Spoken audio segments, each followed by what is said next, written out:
तूफान जंगल में गरज रहा था, बिजली की चमक में एक हिरनी अडिग खड़ी थी। उसके पास नन्हा हिरन कांपते हुए सटा था, आंखों में डर साफ छलक रहा था। हवा तेज थी, बारिश बेरहम।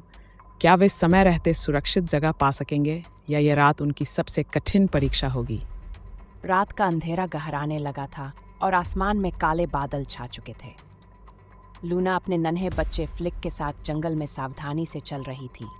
तेज हवाएं पेड़ों को झकझोर रही थीं और बिजली की गड़गड़ाहट से पूरा जंगल गूंज उठा।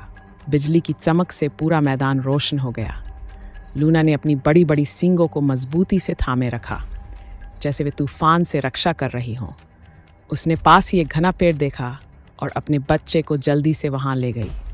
फ्लिक, जो अब भी डर के मारे कांप रहा था, अपनी मां के करीब आ गया। बारिश अब तेज हो चुकी थी और तेज हवाएं पेड़ों को झकझोर रही थीं। फ्लिक अपनी मां के नीचे दुबका हुआ था, ठंड से कांप रहा था। लूना ने उसे अपने चारों ओर लपेट लिया, जैसे वह एक डाल हो। उसकी बड़ी बड़ी सींगों पर पानी की बूंदें चमक रही थीं, लेकिन वह अडिग खड़ी रही। मां की धड़कनों की लय सुनते सुनते फ्लिक धीरे धीरे गहरी नींद में चला गया। रात बीत चुकी थी और बादल धीरे धीरे छंटने लगे थे। सूरज की पहली किरण घास पर गिरी, जहां पानी की बूंदें मोतियों की तरह चमक रही थीं।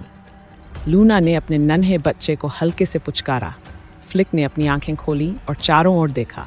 तूफान खत्म हो चुका था और उसके साथ उसका डर भी चला गया था।